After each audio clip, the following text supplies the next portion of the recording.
Hello mga kachika. So ngayon nga po pala ay gagawa ko ng weaving basket. Project po namin ito sa ALS, sa Contemporary Arts po. Ito nga po nagbibilog po muna ako ng ng newspaper po yung gamit ko dyan. Tapos yan po ginagawa ko. May hawak-hawak po ako dyan na stick, tapos dahan-dahan ko po itong iniikot para po hindi magulo yung aking gagawin. Tapos pagdating po sa dulo ilalagyan ko po ito ng glue para po hindi po maghiwalay yung ginagawa ko. Yan po kung makikita nyo dinahan-dahan ko lang po kasi hindi pa po ako masyado marunong gumawa ng weaving basket. First time ko po palang gagawa nun kasi po ngayon lang pinaproject to. Sa bahay nga po pala ako gumagawa niyan kasi po hindi po ako pumapasok sa school. Pero pumupunta po ako sa school tuwing exam, ganun po. Tapos kapag kailangan ko po talagang pumunta ng school, sa bahay lang po kasi ako nag-aaral dahil nga po sa health problem ko sa bahay po ako nag-aaral. Kaya yan, kung makikita nyo po, nilagyan ko na siya ng glue. Tapos po, yan, kinalat ko po yung glue. Tapos inikot ko po ulit para po dumikit sa dulo yung glue po. Tapos yan po, tapos aalisin ko na po ito dahan-dahan dun sa stick. Medyo nahirapan po ako dyan sa paghila sa stick kasi natatakot po ako baka po matanggal din yung newspaper, tas maghiwa-hiwalay po sila. Sinukat ko po pala kung magkasing haba na sila. Medyo magkadikit naman po ang haba nila. Tas yan po, unti-unti ko po ito hinihila. Pero nahihirapan po talaga ako kasi masakit po yung kamay ko sa mga time na po na yan. Tas yan po, gumawa pa po ako ng marami. Kasi kailangan po talaga marami yung magagawa ko na newspaper na inikot-ikot po na ganyan. Medyo marami na po pala ako nagagawa sa mga time na yan. Pero dadamihan ko pa po para po sigurado na sakto lang yung magagawa ko at hindi na ako ulit na mag-ikot-ikot pa para tuloy-tuloy po yung aking paggagawa. Yan po, dahan-dahan pa rin po ako dyan. Medyo hindi pa rin ako sanay sa mga part na po na yan. Kaya yan, ganyan-ganyan lang po muna. Dahan-dahan. Kayo bang mga kachika na-try nyo na po bang gumawa ng weaving basket? Tapos yan po, susukatin ko nga po pala ulit yan. Tinitingnan ko po kasi kung pare-pares po sila ng sukat. Tapos yan po, lalagyan ko po ulit sila ng glue. Tapos yan po. Ganun lang po, paulit-ulit lang pong ginagawa hanggang sa makarami po ako. Hindi ko na po binilang kung ilan yung nagawa kong ganyan, pero medyo madami naman po. At yun nga po tinatanggal ko nga po ulit siya sa stick na. Yan, medyo nadalian na po ako dyan kasi medyo sanay na ako sa paghila ng stick. Kaya yan po. Kung makikita nyo, sinusukat ko pa rin po para sigurado po kasi mahirap na po na maliit po pala yung nagawa ko tapos malalaki yung iba, so magkakaano po sila. Tapos yan po, ito sa part na po na pala na ito last na po yan na gagawin ko. Yan na yung huling newspaper na gagawin ko. Papakita ko po sa inyo kung paano ko siya iniikot. Yan, ganyan po siya. Tinatapos ko nga po pala itong mga kachika agad kasi mahirap na po kapag late po ako nakapagpasa. Kasi yung mga klase ko po nakagawa na po sila dun po sa school. Tuwing Webes po yung pasok nila. Tapos ako po nasa bahay lang para po hindi unfair sa kanila. Gumagawa rin po ako kapag kunyari po Webes yung pasok nila.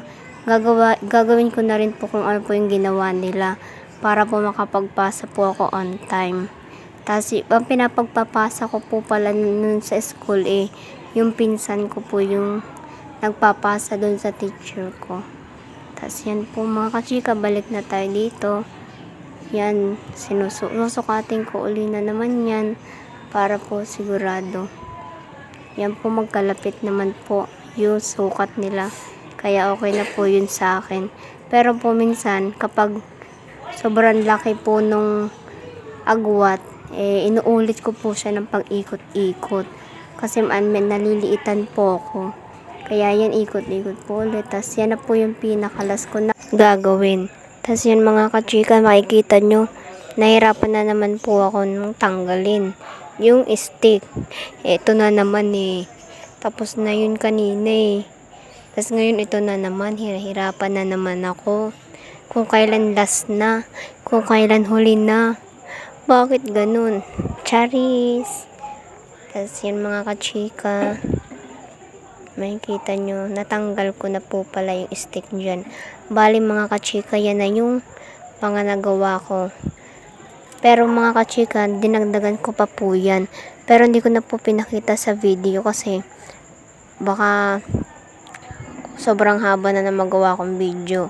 Dinagdagan ko pa yan ng kasindami niyan.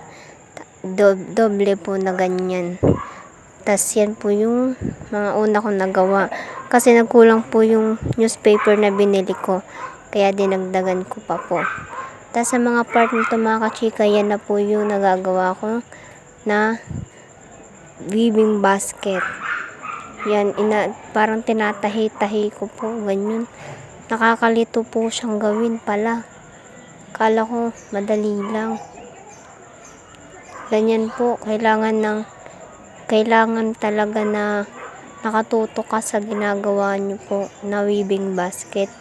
Kasi kapag po nalingat ka lang saglit, tas di ka lang nakatingin saglit, nakalimutan mo na kung paano na gawin. Kaya tingnan nyo mga kachika, sobrang nalilito talaga ako sa mga part na yan. Tas hindi pa ako sanay gumawa dahil first time ko nga po, diba? Kaya po yan mga kachika, binusisi ko talaga yan.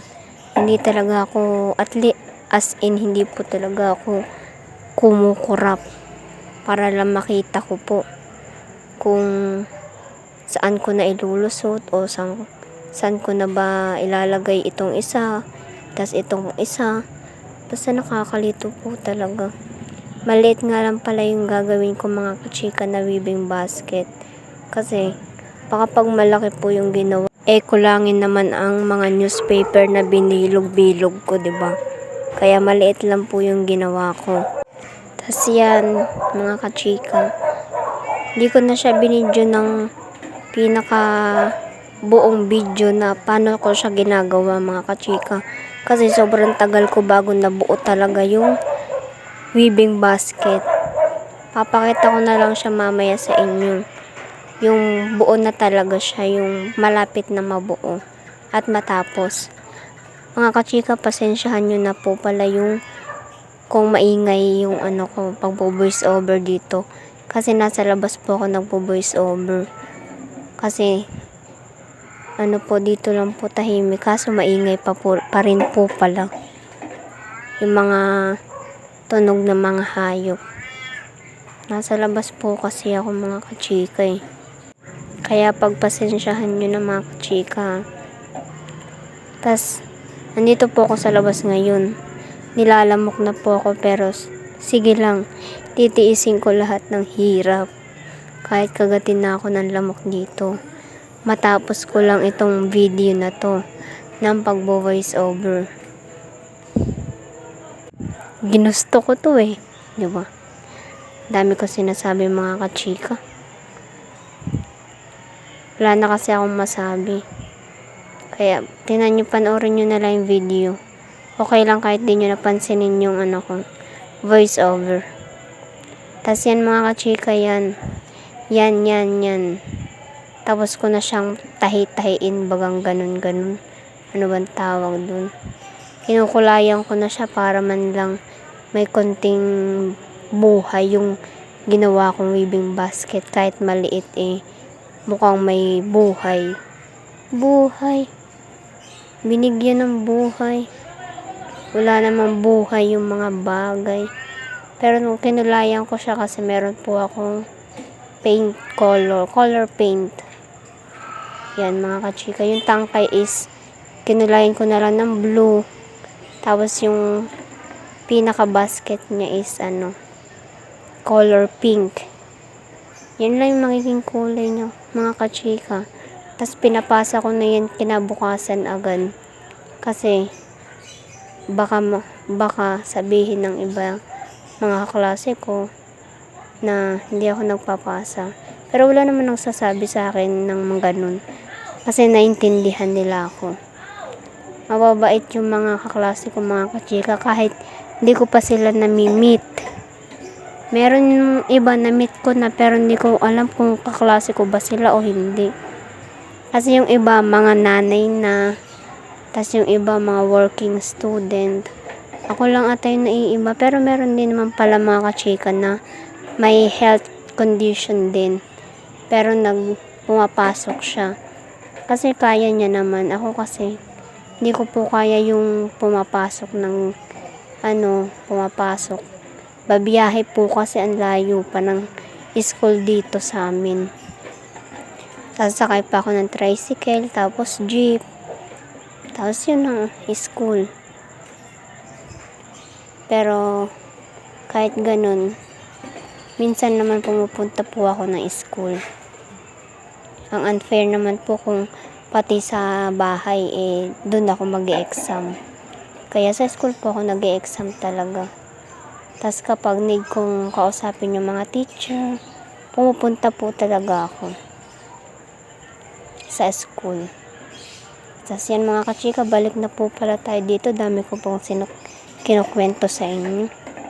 Wala na kasi akong masabi tungkol dito sa ginagawa kong basket Wala na po akong masabi. Nasabi ko na kanina. Tapos yan, transition is the final outcome. Patapos na ako niyan mga kachika. Kunwari na lang yan kulay-kulay. Pero tapos ko na po yan. So yun lang mga kachika for today's video. Please don't forget to like, follow, and share. Thank you. Bye!